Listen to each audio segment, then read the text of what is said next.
Doubtnut में आप सभी का बहुत बहुत स्वागत है। मेरा नाम है अमित वर्मा और अब हम शुरू करने जा रहे हैं अपना दूसरा अध्याय बहुपद। चलिए देखते हैं बच्चों की इस अध्याय की प्रगति कैसे होगी।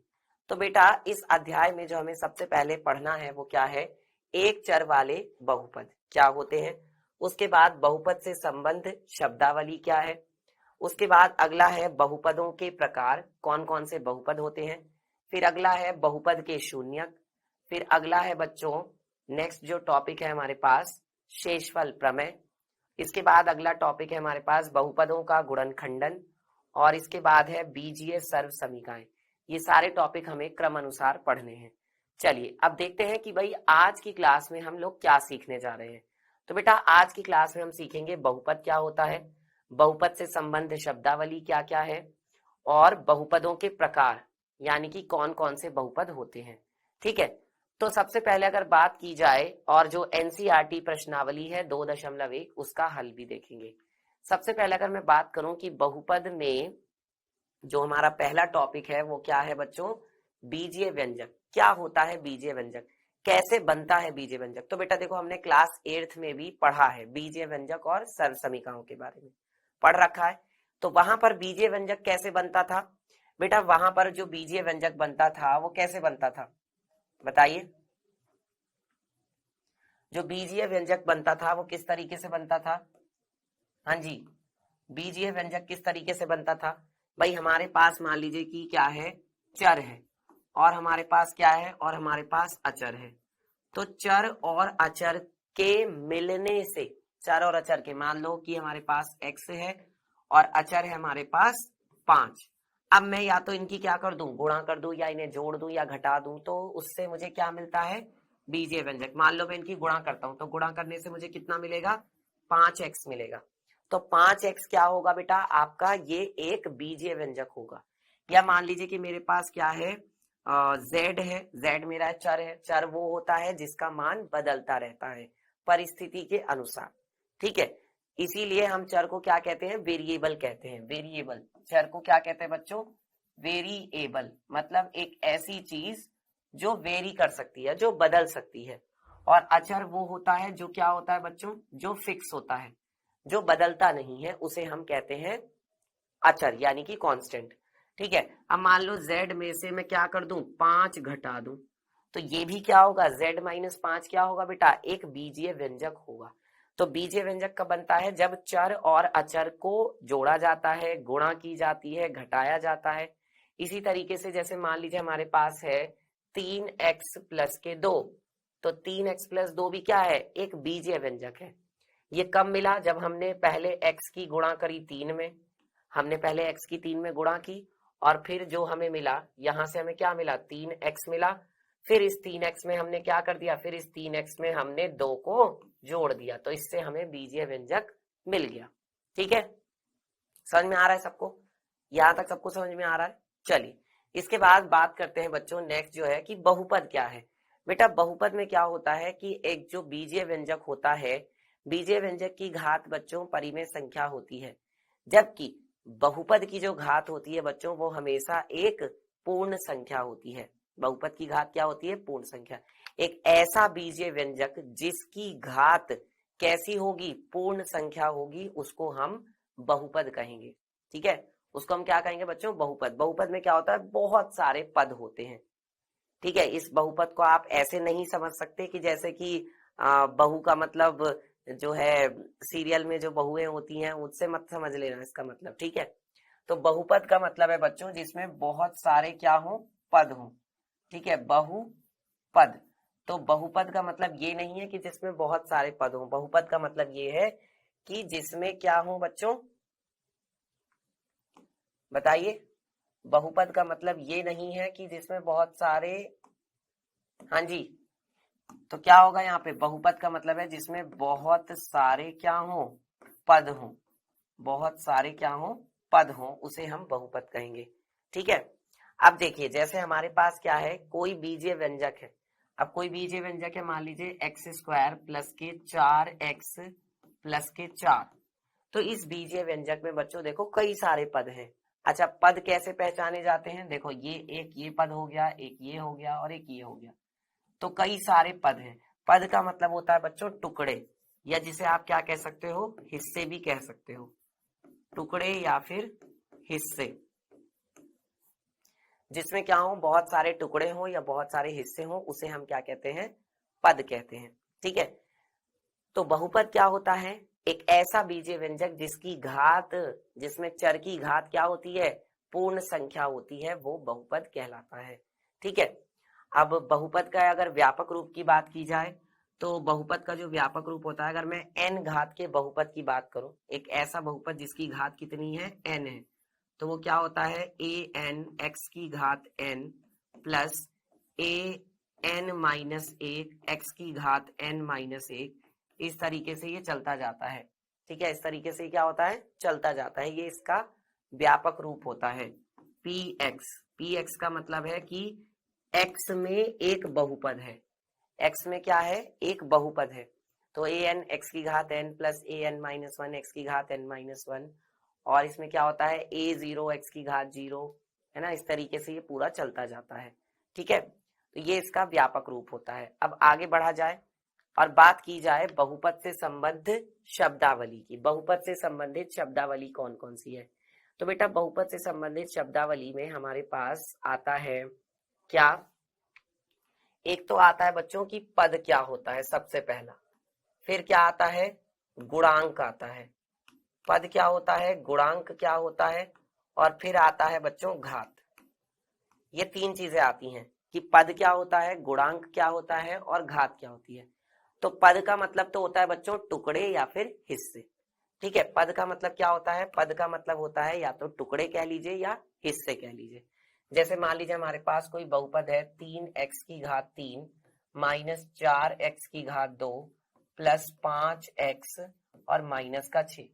बेटा जो पद होता है वो किससे पहचाने जाते हैं, या तो प्लस के चिन्ह से पहचाने जाते हैं या माइनस के चिन्ह से।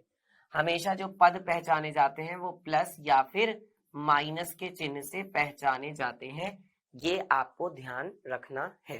ठीक है, तो यहाँ पर जो आपका ये बहुपद है, इसमें आप क्या देखेंगे, इस बहुपद में बेटा देखो कितने पद हैं, पद का मतलब है टुकड़े कितने हैं इसके, या इसके हिस्से कितने हैं, आप ये ऐसे समझ सकते हो, इसमें कितने टुकड़े हैं या कितने हिस्से हैं। तो मैंने आपको बताया कि आप पद से मतलब प्लस या माइनस के चिन्ह से पहचान सकते हो। तो एक तो देखो ये है, ठीक है, और अगला कौन सा है, और एक आपका देखो ये है, और एक आपका ये है, और एक आपका ये है। ठीक है, तो इसका मतलब इसमें कुल मिलाकर के 4 टुकड़े हैं, या कह सकते हैं 4 इसमें हिस्से हैं। ठीक है, इसके बाद गुणांक की अगर बात की जाए तो गुणांक क्या होता है, गुणांक का मतलब होता है बच्चों गुणा वाला अंक। ठीक है, पद का मतलब होता है टुकड़े या फिर हिस्से, टुकड़े या फिर इसको हम कह सकते हैं हिस्से, टुकड़े या फिर हिस्से। और गुणांक का मतलब क्या होता है, गुणांक का मतलब होता है बच्चों गुणा वाला अंक, गुणा वाला अंक, गुणा वाला अंक।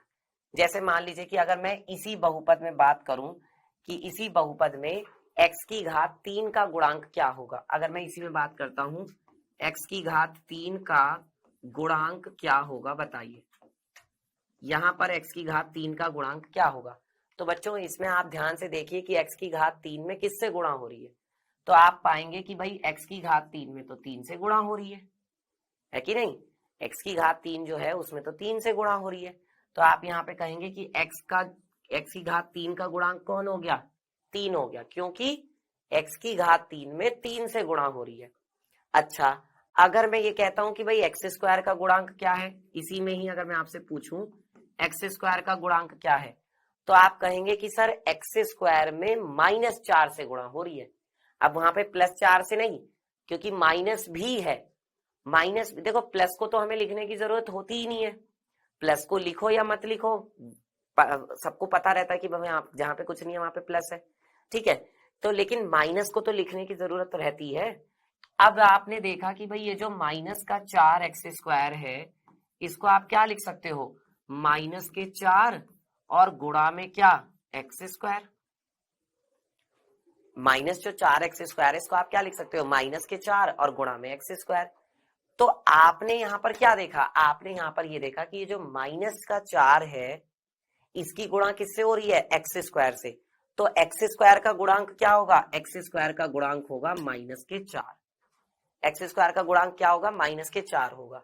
इसके बाद आता है बच्चों घात। घात क्या होती है, देखो आपका जो बहुपद होता है उसमें जो चर है, तो चर की अलग अलग घात होती है।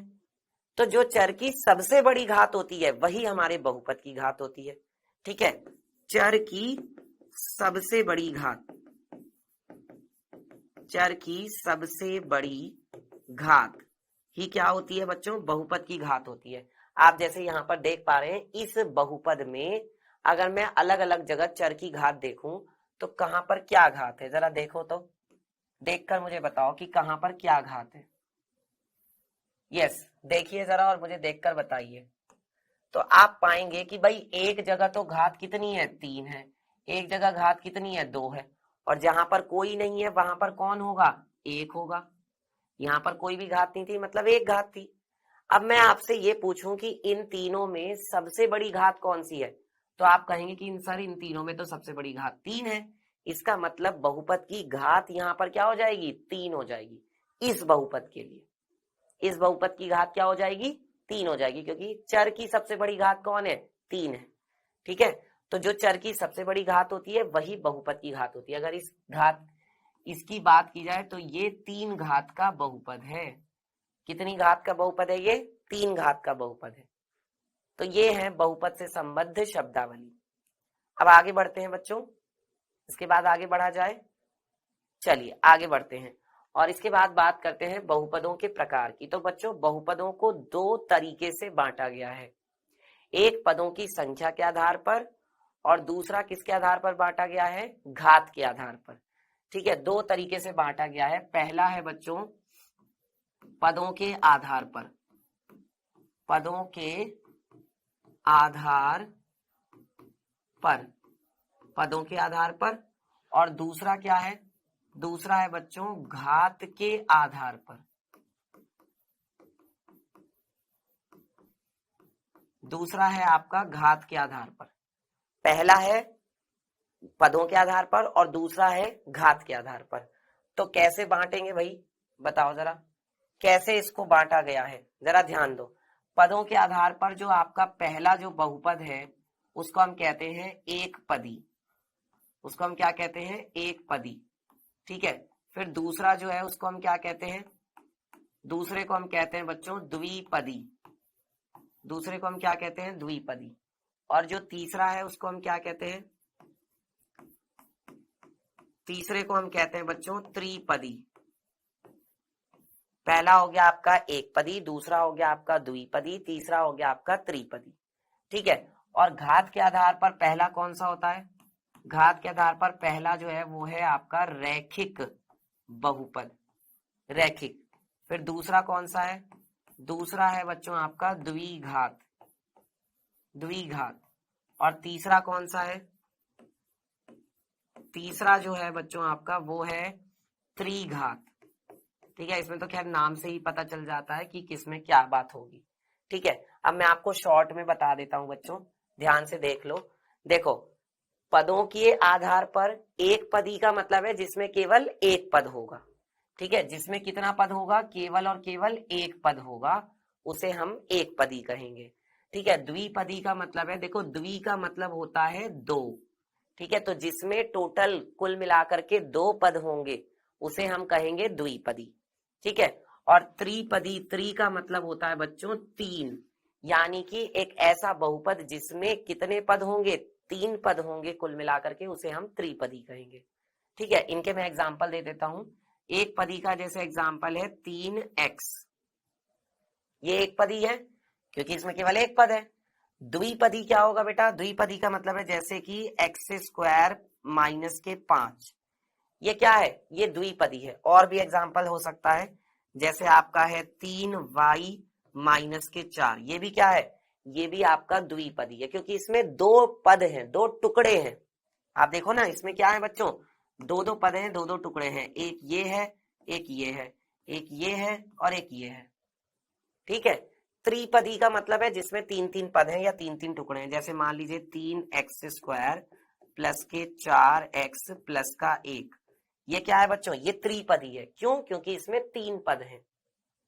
इसके बाद बच्चों अगर यहां पर बात की जाए घात के आधार पर, तो घात के आधार पर रैखिक का मतलब ये होता है कि एक ऐसा बहुपद जिसकी घात कितनी हो? जिसकी घात हो बच्चों एक। अगर एक घात का वो बहुपद है तो उसे हम रैखिक बहुपद कहेंगे। अच्छा, द्वि का मतलब मैंने अभी क्या बताया? दो। तो जिसमें घात कितनी होगी? जिसमें घात दो होगी उसे हम द्विघात बहुपद कहेंगे। घात दो होने का मतलब ये है कि चर की सबसे बड़ी घात कितनी होनी चाहिए? दो होनी चाहिए। जो चर है, चर की सबसे बड़ी घात दो होनी चाहिए। फिर त्रि का मतलब क्या है बच्चों? त्रि का मतलब है तीन, यानी एक ऐसा बहुपद जिसकी घात कितनी होगी? तीन होगी, उसे हम त्रिघात बहुपद कहेंगे। उसे हम क्या कहेंगे बच्चों? त्रिघात बहुपद कहेंगे। ठीक है, एग्जाम्पल दे देता हूं सबके। देखो, रैखिक का मतलब है जैसे 2z प्लस के 3, ये क्या है बेटा? यहाँ पर देखो चर कौन है? z, और z की घात कितनी है? एक। अगर घात एक है तो वो क्या होगा? रैखिक बहुपद होगा। अच्छा, दूसरा एग्जाम्पल देखते हैं। 2y² प्लस के 3y प्लस के 2, यहां पर हम क्या देख रहे हैं? यहां पर जो चर है y, उसकी सबसे बड़ी घात कितनी है? देखो, यहां पर घात दो है, यहां पर घात एक है, तो सबसे बड़ी घात तो दो हुई ना। अगर सबसे बड़ी घात दो है तो इसका मतलब ये क्या हुआ? ये आपका द्विघात बहुपद हुआ, क्योंकि इसकी घात कितनी हो गई बहुपद की? दो, और जिसकी घात दो है वो आपका द्विघात बहुपद। ठीक है, फिर बात करते हैं त्रिघात बहुपद की। त्रिघात बहुपद में घात कितनी होती है? अधिकतम तीन। ठीक है, तो यानी कि जैसे आप देख सकते हैं 5x की घात 3 माइनस 4x की घात 2 और प्लस के 3x और प्लस का 2। मान लीजिए ये आपका कोई बहुपद है। अब आप देख पा रहे हैं कि इसमें सबसे बड़ी घात कितनी है चर की? देखो, यहाँ पर घात कितनी है? 3 है। यहाँ पर घात कितनी है? 2 है। यहाँ पर घात कितनी है? 1 है। तो सबसे बड़ी घात कितनी है? सबसे बड़ी घात जो है बच्चों वो 3 है। अगर सबसे बड़ी घात 3 है, इसका मतलब ये कौन सा बहुपद हुआ? त्रिघात बहुपद हुआ ना। चलिए, बस यही है। तो ये है बच्चों बहुपदों का वर्गीकरण कह सकते हैं, या बहुपदों के प्रकार कह सकते हैं। इसमें एक आता है बच्चों शून्य बहुपद। शून्य बहुपद किसे कहते हैं? जीरो को हम शून्य बहुपद कहते हैं। कहीं पर अगर जीरो लिखा हुआ है तो जीरो को बच्चों शून्य बहुपद कहा जाता है। शून्य बहुपद कहा जाता है किसको? जीरो को। जीरो को हम क्या कहते हैं? शून्य बहुपद कहते हैं। समझ में आ गया यहां तक? चलिए आगे बढ़ते हैं। इसके बाद और बात करते हैं बहुपदों के प्रकार की। आप समझ ही चुके हैं कौन कौन से प्रकार हैं। इसके बाद बात करते हैं व्यंजक में कौन कौन एक चर में बहुपद हैं और कौन कौन नहीं है। कारण के साथ अपने उत्तर दीजिए। बेटा, मैंने आपको बताया कि देखो, बहुपद की जो घात होती है वो हमेशा क्या होती है? पूर्ण संख्या होती है। ये ध्यान देना। ठीक है, बहुपद की जो घात होगी, बहुपद की घात कैसी होती है? हमेशा पूर्ण संख्या होती है। पूर्ण संख्या। और आप जानते हैं पूर्ण संख्याएं कौन कौन सी होती हैं? पूर्ण संख्याएं होती हैं 0, 1, 2, 3, 4, 5, इस तरीके से ये चलती जाती हैं। ये हैं बच्चों पूर्ण संख्या। इन्हीं में से कोई सी घात होनी चाहिए तो उसे हम बहुपद कहेंगे, वरना वो बहुपद नहीं होगा। बीजीय व्यंजक होगा पर वो बहुपद नहीं होगा। ठीक है, अब आप जैसे यहाँ पर देखिए 2x² माइनस 3x प्लस 7, क्या ये एक चर में है? क्या ये एक चर में है? देखो, चर कौन होता है? जिसका मान हमें पता नहीं होता, पहली बात। और ये भी कह सकते हैं कि जिसका मान जो है वो समय समय पर यानी परिस्थिति के अनुसार बदलता रहता है। अब आप देख लो कि यहाँ पर x² है, यहाँ पर x है और यहाँ पर कुछ भी नहीं है। तो इसका मतलब क्या हुआ कि ये जो x² है, x और यहाँ कुछ नहीं है, मतलब इनकी जो घात है ना, ये एक ही तो है x, ऐसा तो नहीं है अलग अलग है। तो ये वाला तो है, ये वाला तो है आपका बहुपद। अब दूसरा वाला देखते हैं। क्या दूसरा वाला एक चर में है? बेटा, चर का मतलब क्या है? जिसका मान हमें नहीं पता। तो हमें तो यहाँ पर x का भी मान नहीं पता, y का मान भी नहीं पता, z का मान भी नहीं पता। तो इसमें तो क्या हो गए? तीन तीन चर हो गए। तो ये वाला एक चर में नहीं है। ये वाला एक चर में नहीं है। उन्होंने कहा है कि कौन कौन एक चर में बहुपद है, बहुपद है पर एक चर में नहीं है। फिर अगला क्या है, क्या ये एक चर में बहुपद है? बेटा देखो, इसमें भी y है, यहां भी y है, दोनों जगह y है। हालांकि दोनों जगह y है, चर तो एक ही है, लेकिन क्या ये बहुपद है? बेटा ये बहुपद नहीं है। क्यों नहीं है बहुपद? अब कारण देख लो। यहां पर y की घात तो 3 हो गई, अगर इस y की घात 3 को मैं ऊपर ले जाऊंगा तो ये घात कैसी हो जाएगी? माइनस की हो जाएगी। आप इसको क्या लिखोगे? प्लस का 3, और ये y की घात 3 ऊपर जाके कैसी हो जाएगी? माइनस की 3 हो जाएगी। मैंने आपको क्या बताया कि जो चर की घात होती है वो कैसी होती है? पूर्ण संख्या। क्या यहाँ पर ये घात पूर्ण संख्या है? बेटा ये 3 तो सही है, लेकिन -3 तो एक पूर्णांक हुआ ना। -3 तो क्या होता है? पूर्णांक होता है, पूर्ण संख्या तो नहीं है कि नहीं? -3 तो क्या है? पूर्णांक है, पूर्ण संख्या तो नहीं है, इसलिए ये भी आपका बहुपद नहीं है। आ रहा है सबको समझ में? सबको समझ में आ रहा है? चलिए आगे बढ़ा जाए। इसके बाद अगला है बच्चों, ये कह रहे हैं कि निम्न व्यंजकों में कौन कौन एक चर में बहुपद है, कौन नहीं, कारण के साथ अपने उत्तर दीजिए। देखो पहला क्या है, इसमें कहा जा रहा है कि 4x² - 3x + 7, क्या ये एक चर में है? बहुपद। और फिर दूसरा क्या है? y² + √2, और तीसरा क्या है? 3 √t + t√2, और फिर अगला क्या है? y + 2/y, और फिर अगला क्या है? x की घात 10 + y की घात 3 + t की घात 50। चलो एक एक करके देखते हैं। तो बेटा यहाँ पर घात 2 है, यहाँ पर घात 1 है, यहाँ 7 है, तो देखो हर जगह x एक ही चर है, अलग अलग तो नहीं है। तो इसका मतलब ये वाला एक चर में बहुपद है। घात भी आप देख सकते हो, यहाँ 2 है, यहाँ 1 है, पूर्ण संख्या है, ठीक है। फिर यहाँ पे देखा कि घात 2 है, यहाँ पे देखा कि बच्चों घात कितनी है? 2 है ना? तो ये भी आपका एक चर में है, ये भी आपका एक चर में है। फिर आ गए यहाँ पर, यहाँ देखा तो भैया यहाँ पर t की घात देखो कितनी दी गई है? t की घात दी गई है बच्चों, इसको आप लिख सकते हो 3, और ये t के ऊपर अंडर रूट लगा हुआ है, वर्गमूल लगा हुआ है। वर्गमूल का मतलब होता है घात कितनी? 1/2। वर्गमूल का मतलब घात 1/2 होती है, और प्लस क्या है? t अंडर रूट के अंदर 2। तो बच्चे यहाँ पर देखो चर की घात क्या है? एक भिन्न है, परिमेय संख्या है, जबकि कहा गया है कि भिन्न में नहीं होनी चाहिए, घात कैसी होनी चाहिए? पूर्ण संख्या। तो ये वाला आपका जो है बहुपद नहीं है। फिर अगला देखें तो y + 2/y, ये मैंने अभी आपको समझाया कि भाई y तो ठीक है, लेकिन अगर इस y को मैं ऊपर लेके जाऊंगा तो ये कैसा हो जाएगा? 2, और y की घात हो जाएगा -1, माइनस की हो जाएगी ना घात। अब जब घात कैसी हो गई? माइनस की, तो फिर तो वो तो बहुपद रहा ही नहीं, क्योंकि घात कैसी होनी चाहिए? पूर्ण संख्या होनी चाहिए, ये भी नहीं है। अगला देखा पांचवा, यहाँ 10 है घात, यहाँ 3 है, यहाँ 50 है। हालांकि घात जो है चर की वो पूर्ण संख्या तो है, पर बेटा आप ये देखो ना, यहाँ तो 3 चर हैं, और वो कह रहे हैं कि एक चर में, एक चर में। और यहाँ पर कितने चर हैं? x, y और t, यहाँ तो 3 चर हैं। इसका मतलब ये भी एक चर में बहुपद नहीं है। आ रहा है सबको समझ में? चलिए आगे बढ़ा जाए। ये बच्चों आपकी एनसीईआरटी प्रश्नावली का सवाल था जो मैंने अभी आपको कराया। अब नेक्स्ट है, निम्नलिखित बहुपदों में से प्रत्येक बहुपद की घात लिखिए। अब यहाँ पर हमें बच्चों घात बतानी है। देखो मैंने आपको क्या बताया, बहुपद की घात कौन होता है? बहुपद की घात वो होता है जिसमें चर की जो सबसे बड़ी घात होती है। अब आपने देखा कि यहाँ पर एक घात कितनी है, यहाँ जहां पर कोई नहीं है वहां पर तो घात 1 होगी चर की।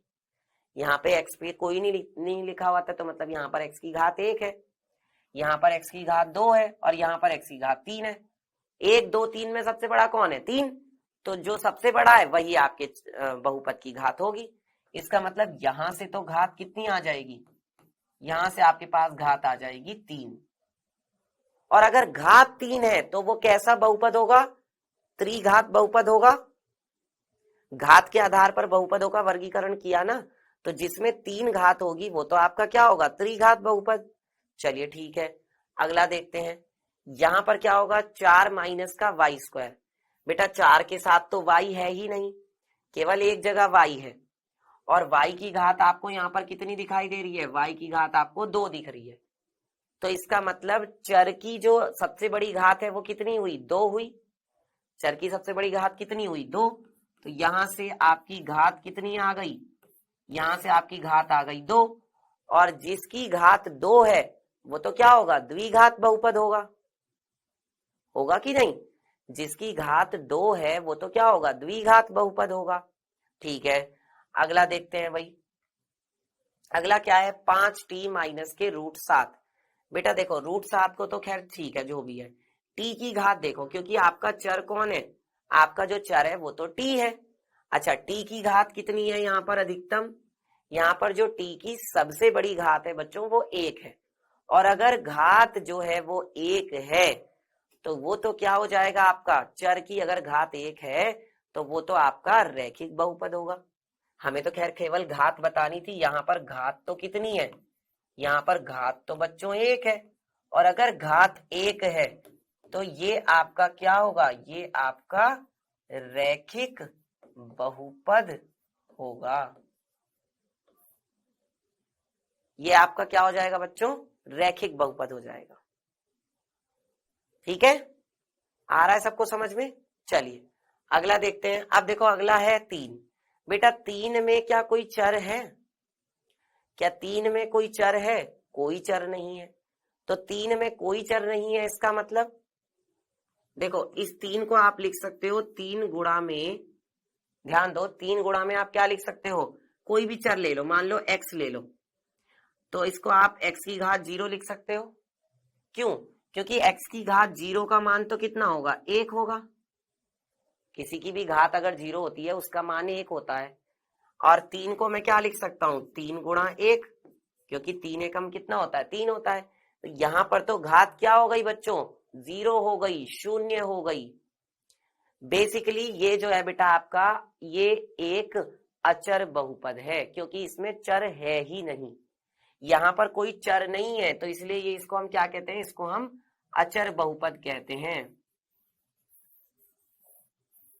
यहां पर चर है ही नहीं तो इसको हम क्या कहेंगे, इसको बेटा जी हम अचर बहुपद कहेंगे। अचर बहुपद यानी कि कांस्टेंट पॉलिनोमियल, कांस्टेंट पॉलिनोमियल,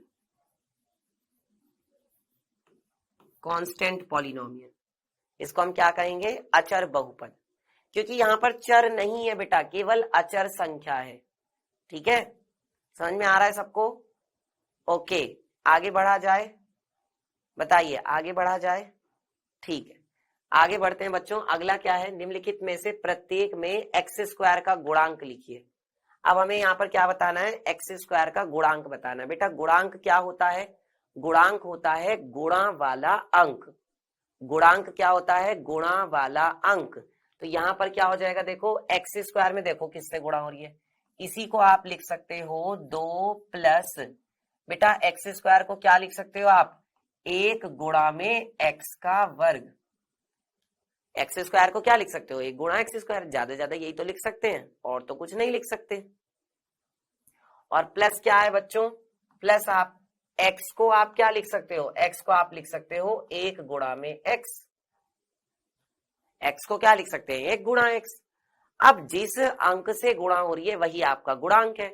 तो आपने पाया कि यहां पर तो किससे गुणा हो रही है, यहां पर तो 1 से गुणा हो रही है, तो क्या होगा यहां से, एक्स स्क्वायर का गुणांक। एक्स स्क्वायर का गुणांक कितना आ जाएगा बेटा, 1 आ जाएगा। एक्स स्क्वायर का गुणांक क्या होगा, 1 होगा। समझ में आया सबको। चलिए अगला देखते हैं, यहां पर एक्स स्क्वायर का गुणांक क्या होगा बताओ।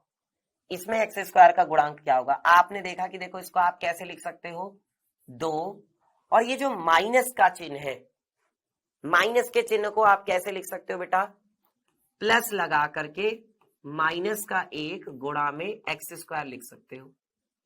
बोलो लिख सकते हो नहीं, क्योंकि देखो प्लस माइनस क्या होगा बेटा, जो प्लस माइनस होता है वो माइनस होता है ना। और एक्स स्क्वायर की जब 1 में गुणा करोगे तो एक्स स्क्वायर आएगा, और प्लस माइनस क्या हो जाएगा माइनस, तो यही तो आना है। और x की घात 3 को क्या लिख सकते हो, इसको आप लिख सकते हो प्लस का 1 गुणा में x की घात 3। अब हमें तो एक्स स्क्वायर का गुणांक बताना था, तो बच्चे एक्स स्क्वायर का गुणांक क्या आ जाएगा, यहां से एक्स स्क्वायर का गुणांक आ जाएगा माइनस का 1। ठीक है, कितना आ गया एक्स स्क्वायर का गुणांक, माइनस का 1 आ गया। नेक्स्ट देखते हैं, यहां पर आपको एक्स स्क्वायर का गुणांक क्या नजर आ रहा है, देखो गुणांक का मतलब है गुणा वाला अंक जिससे गुणा हो रही है। तो आपने देखा कि देखो एक्स स्क्वायर ये रहा, इसमें किससे गुणा हो रही है, पाई बटे 2 से, क्योंकि आप इसको क्या लिख सकते हो, पाई बटे 2 गुणा एक्स स्क्वायर। ठीक है, और प्लस क्या है, प्लस आप इसको लिख सकते हो 1 गुणा में एक्स। एक्स को क्या लिख सकते हो, 1 गुणा एक्स, क्योंकि एक्स से कम क्या होगा, एक्स होगा।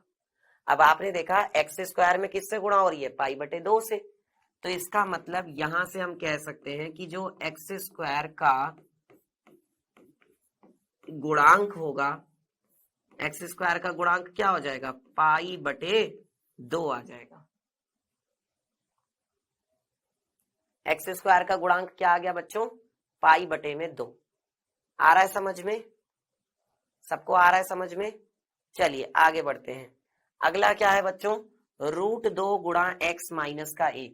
अब इसमें तो हमें एक्स स्क्वायर ही नजर नहीं आ रहा, यदि एक्स स्क्वायर नहीं है तो उसका गुणांक क्या रहेगा, क्या रहा होगा उसका गुणांक, जो नहीं है बच्चों। अगर आपसे एक्स स्क्वायर का गुणांक पूछा जा रहा है और वो आपके बहुपद में है ही नहीं, तो उसका गुणांक हो जाएगा बच्चों 0 यानी कि 0।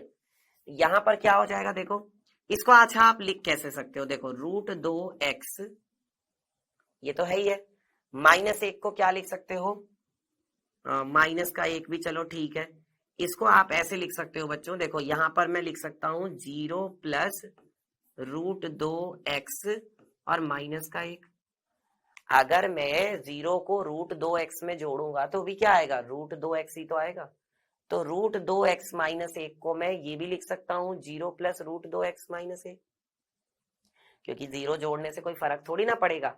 अब 0 को मैं क्या लिखूंगा, जरा ध्यान देना, अब ये मेन बात है बेटा। मैं 0 को देखो क्या लिखता हूं, 0 को मैं क्या लिख सकता हूं, ये समझने वाली बात है। देखो 0 को मैं क्या लिख सकता हूं, 0 को मैं लिख सकता हूं 0 गुणा में x का वर्ग।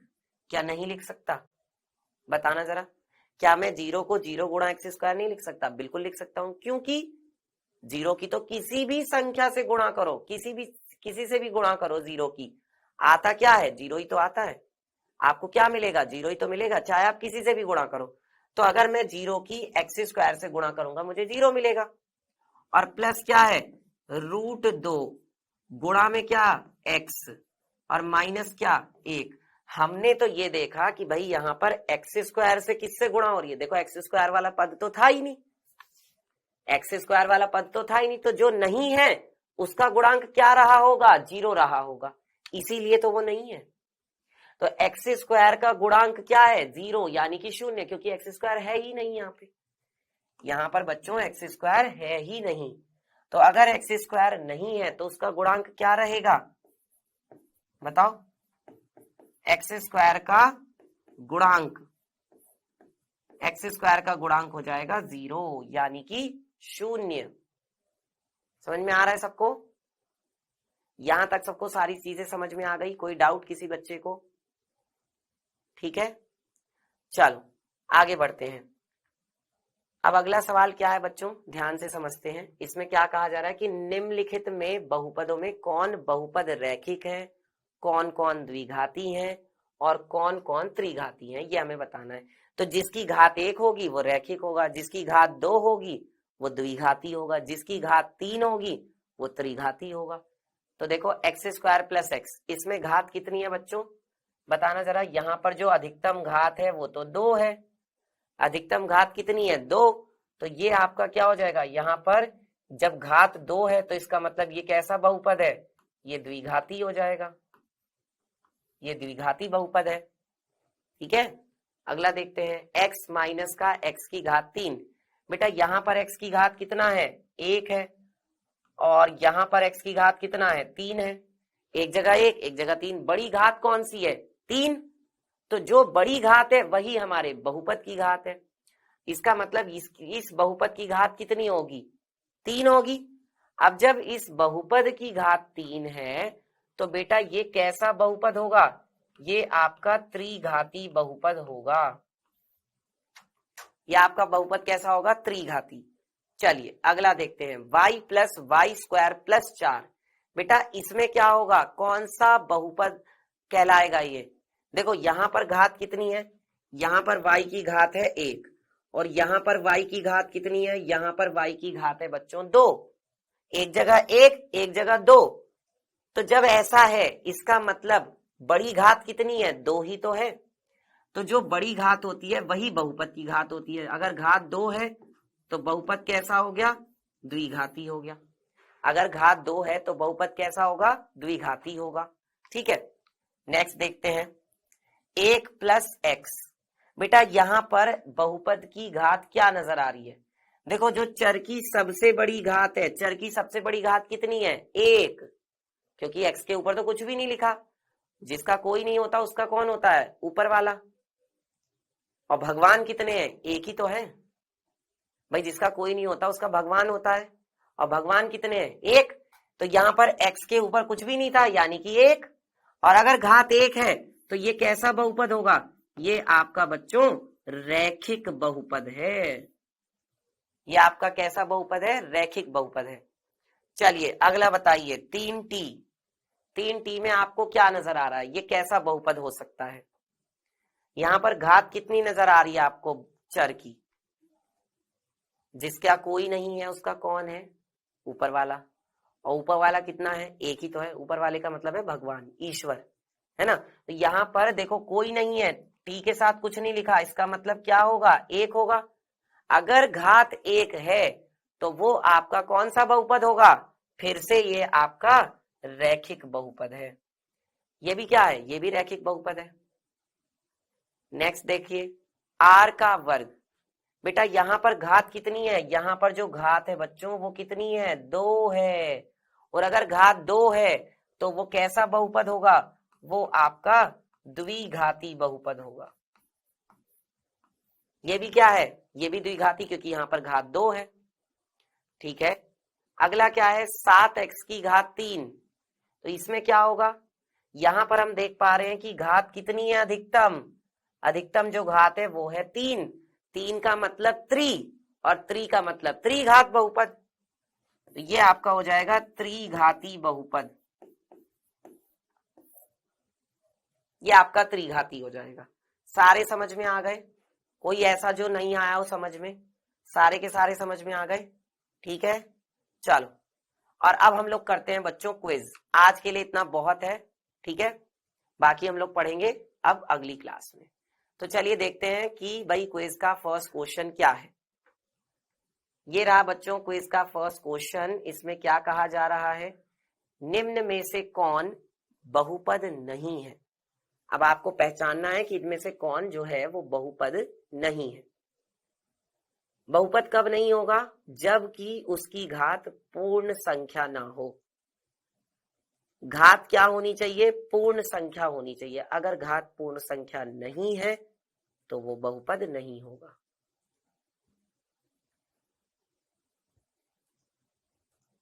हो गया, अगला देखा जाए। चलिए नेक्स्ट क्वेश्चन देखते हैं बच्चों। अगला क्वेश्चन है, निम्न में से कौन त्रिपद बहुपद है। इनमें से कौन बेटा त्रिपद बहुपद है। त्रिपद का मतलब है जिसमें 3 पद होने चाहिए। तो ऐसा कौन सा है जिसमें 3 पद हैं। अब मैंने आपको बताया है कि आप पद कैसे पहचान सकते हैं, पदों की संख्या आप कैसे पहचान सकते हैं, ये मैं आपको बता चुका हूं।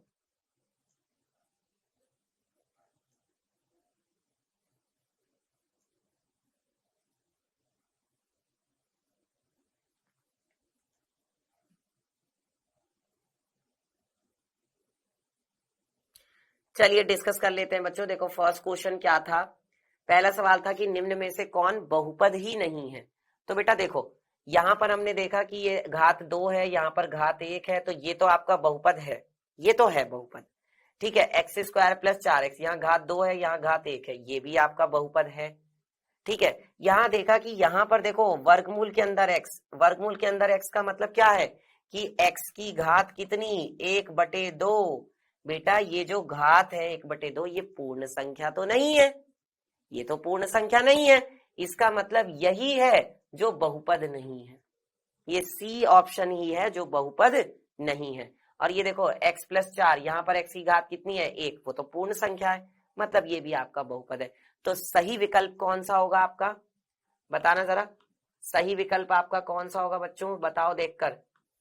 सही विकल्प जो हो जाएगा यहां से आपका, वो हो जाएगा सी विकल्प। ठीक है, ये आपका बहुपद नहीं है।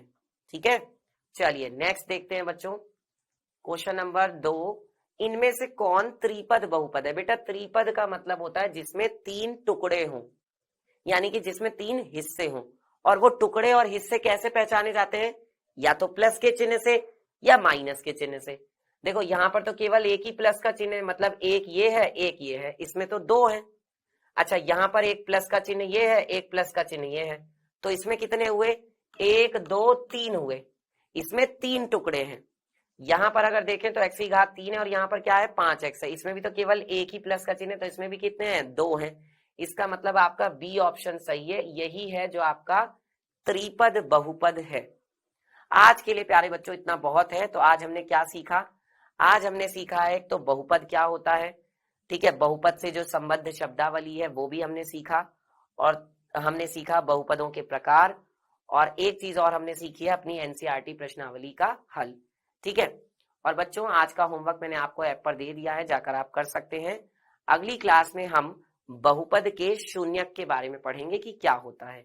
ठीक है, तो मिलते हैं फिर आपसे नेक्स्ट क्लास में, तब तक के लिए सभी बच्चों का बहुत